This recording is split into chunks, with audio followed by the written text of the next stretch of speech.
Hand లో సంక దగ్గర ముట్టలు రాకుండా, హ్యాండ్స్ ముట్టలు రాకుండా, అంటే పైకి ఇట్లా పీకిపోతూ ఉంటుంది. అలా పైకి పీకిపోకుండా ఏ విధంగా కటింగ్ చేసుకోవాలనేది ఈ రోజు వీడియోలో అయితే చూపిస్తాను.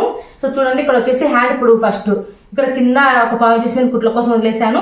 అలాగే ఇక్కడ కానుంచి షోల్డర్ ఎంత వరకు ఇక్కడ రాకుంది, దీనికి ఒక 1 ఇంచ్ అనేది కలుపుకొని ఇక్కడ దాకైతే మార్కింగ్ అనేది చేశాను. ఇప్పుడు మొత్తం టోటల్ గా హ్యాండ్ పొడవు ఎంత ఉందో ఒకసారి చూసుకోవాలి. ఈ హ్యాండ్ పొడవు మొత్తం వచ్చేసి నాకు 5.6 అయితే ఉంది. ఇప్పుడు మనకు సంకలోతు ఏ విధంగా తీసుకోవాలి, ముడతలు రాకుండా ఉండాలంటే ఎలా అనేది చెప్తాను. సో చూడండి, ఇప్పుడు మనకు హ్యాండ్ పొడవు అయితే వచ్చేసింది.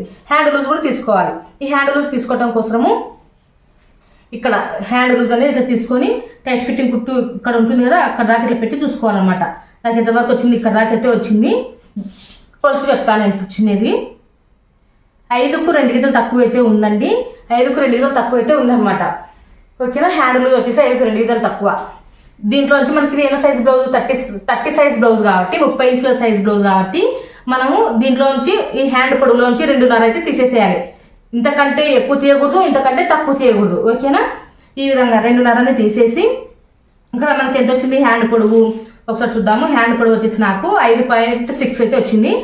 ఈ 2.5 తీసేసి టేప్ చూడండి కింద మార్కింగ్ చేశాను. ఈ 2.5 కిందకి వదిలేసి 5.6 దగ్గర ఇట్లా మార్కింగ్ అనేది చేశాను. ఇప్పుడు సంక దగ్గర టైట్ గా పట్టేసినట్టుగా రాకుండా, అలాగే సంక దగ్గర ముడతలు రాకుండా, చేయి పైకి పీకపోకుండా ఉండాలి అంటే ఇక్కడ హ్యాండ్ లూజు ఎంతైతే వచ్చిందో 5కు మనకు 2 గీతలు తక్కువ వచ్చింది కదా, దీనికి ఒక 1 ఇంచ్ అనేది కలుపుకొని ఇక్కడ మార్కింగ్ అనేది చేసుకోవాలి. 5కు 2 గీతలు తక్కువ వచ్చింది మనకు, ఇక్కడ ఒక 1 ఇంచ్ కలిపితే 6కు 2 గీతలు తక్కువ. దీనికి ఇట్లా మార్కింగ్ చేసుకుంటేనే మనకు ముడతలు అనేవి రావండి. పైకి పీకపోవడము, లేదంటే పట్టేసినట్టుగా ఉండడము, అంతే ముడతలు రావడము అట్లాంటి ప్రసక్తి అనేది రాదనమాట. ఈ విధంగా మనం మార్కింగ్ చేసామంటే. ఇప్పుడు చూడండి, ఈ నుంచి ఒక 1 ఇంచెస్ మీద మార్కింగ్ అనేది చేశాను. ఇప్పుడు ఈ మార్కింగ్ కలిసేలాగా ఈ విధంగా హ్యాండ్ షేప్ అనేది తీసేసుకోవాలి. ఓకేనా, ఇప్పుడు సంకలో తీసుకోవాలి. సంకలో తీసుకోవడం కోసం 1 ఇంచ్ దగ్గర ఒక మార్కింగ్ చేసుకొని ఇక్కడ మనం ఒక మార్కింగ్ తీసుకుని చూడండి, ఆ మార్కింగ్ వరకు ఇక్కడ ఇట్లా టేప్ని ఇట్లా పెట్టేసుకొని ఇక్కడ సెంటర్కి ఇట్లా మట్టి పెట్టేసుకొని ఈ సెంటర్ దగ్గర కంపల్సరిగా 1/4 ఇంచు అంటే టేప్ లో ఒక్క గీతకు 2 గీతలు తక్కువ దగ్గర, అంటే 1 ఇంచుకు 2 గీతలు తక్కువ దగ్గర మార్కింగ్ అనేది చేసేసుకొని ఈ విధంగా సంకలోతనే తీసేసుకోవాలి.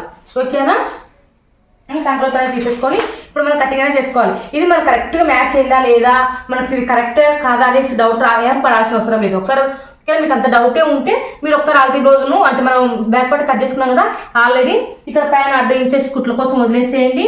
అలాగే ఇక్కడ టైట్ ఫిట్టింగ్ కుట్టు ఇక్కడ దాకా పెట్టి చూసుకోవచ్చు, మీకు డౌట్ అనేది క్లియర్ అయిపోతుంది. సో చూసారు కదా, నాకు కరెక్ట్ అయితే మ్యాచ్ అయిపోయింది. చూడండి, ఇక్కడ మనకు టైట్ ఫిట్టింగ్ కుట్టు వస్తుంది. అలాగే మనకు భుజం పైన ఒక 1/2 ఇంచ్ కుట్ల కోసం వెళ్తుంది కదా, చూడండి కరెక్ట్ గా ఇక్కడ కరెక్ట్ గా అయితే